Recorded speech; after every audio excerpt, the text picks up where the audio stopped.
Coach, how did it feel first game to get a win and do it in overtime? It had to be exciting for you. Absolutely. And I told the kids going into the game and even after it that in 21 years, that was the first overtime game I've ever been in. So it was one of those things where it was exciting, it was nerve-wracking, but to be able to kind of pull it out after the wacky weekend, being suspended on Friday, playing Saturday, making a ton of mistakes, still having a chance to win it at the end, and especially in overtime after our defense made a great stop on those first 3 plays, it was pretty exciting. You always want to say I'm going to be calm and collected, and all I remember is somehow I ended up in the air with Ryan Koros and not the way I wanted it to. Speaking of your defense, you held them to 5 field goals. I don't know that I've ever seen a high school game. I've been covering it for over 20 years with 5 field goals. But how about the job the defense did of bending a little bit, but not giving up 7? And that was one of those things, I saw this weekend that the 5 field goals in a game was a state record, tied a state record, I think.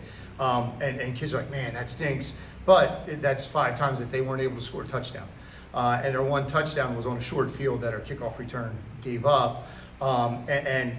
The mentality I think this year is that bend but don't break attitude that you had. We'll give up little chunks here and there, and high school kids do dumb stuff when they're left to do things for a long time.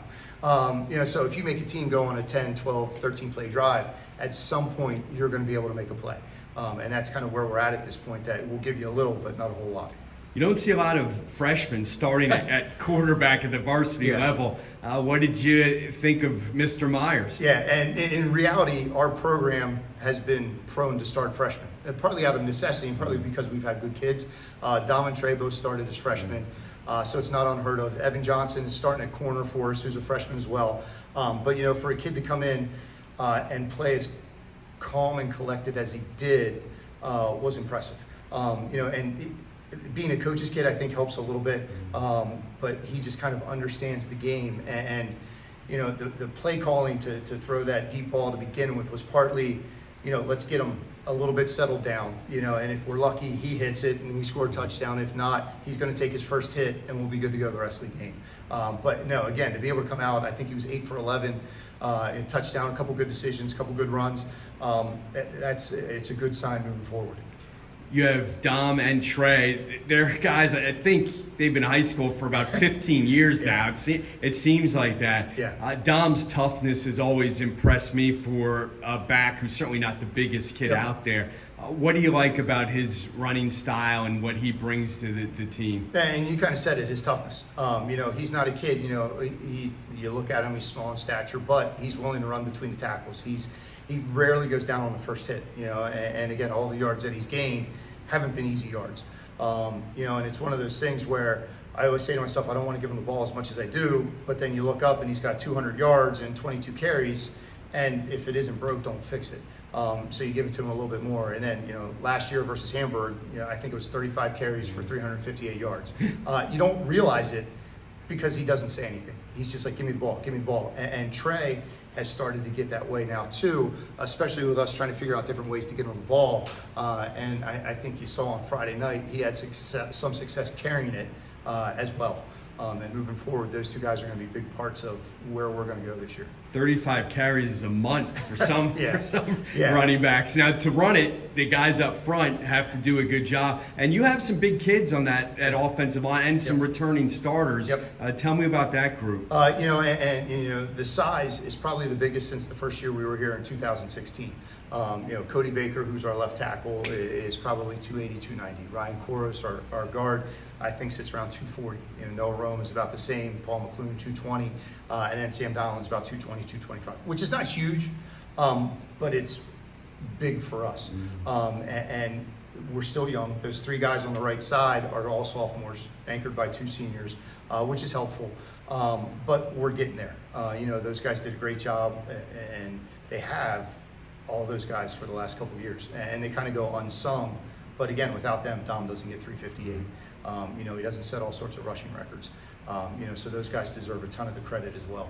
We talked about your quarterback, but this is a big freshman class and a big sophomore Yep. class. You have about 16 Yep. in each class. Do you feel like there's some momentum building with the youth program to try and get the numbers up? Yeah, and that's, really that's been one of our biggest struggles over the last couple of years is numbers. I think we ended last year with 33 kids. So for us to be at 48, 2/3 of them, and maybe even a little bit more being underclassmen is huge. And looking out at the middle school field, I think there's 35 to 40 kids out there as well. So it's looking like we're kind of turning that corner as far as numbers, and everybody knows it's a numbers game. The more kids you have out, the better chance you have of getting that special athlete or that big kid you need to anchor a line. We're getting there. We're not there yet. We still got to work on commitment and getting in the weight room and getting stronger and bigger and all those things. But it's slowly starting to kind of turn, and we've been working in that direction the last 5 years. You've proven over the past 5 years that you can get to the 500 mark. How do you get over the hump? What has to change to take the next step now? That's the $1 million question. And it's one of those things. 4 out of the 5 years we've been 500. And the first 3 years, if we would have won one more game, we would have been a playoff team. And that's, like I said, the big question. It's one more rep in the weight room. It's one more play on the field to make sure you know what you're doing. And it's the senior leadership. I think our senior class is 8 kids, but it's 8 strong kids that are showing the underclassmen the right way to do things. Fingers crossed, that's going to get us over that hump. Because coming from Downingtown, playoff football is exciting. And 2 years ago, I was able to go to their District 1 championship run, stand on the sidelines, and it's a different feel. And that's the feel that we want to bring to Twin Valley. And the kids are working hard to do that. Last thing, what are your interests when you're not involved with football? And I'll say outside of the season, because I'm sure you don't have much free time right now. Absolutely. And that's the one big thing and again, I was a busy guy before, but now as a head coach, that little bit of free time has disappeared.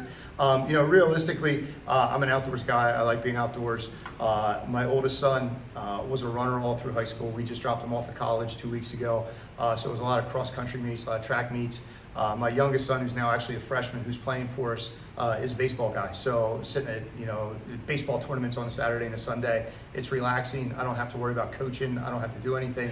I can just sit there and be a parent, which is pretty fun. Well, I appreciate your time. Good luck the rest of the season. No problem. Thank you.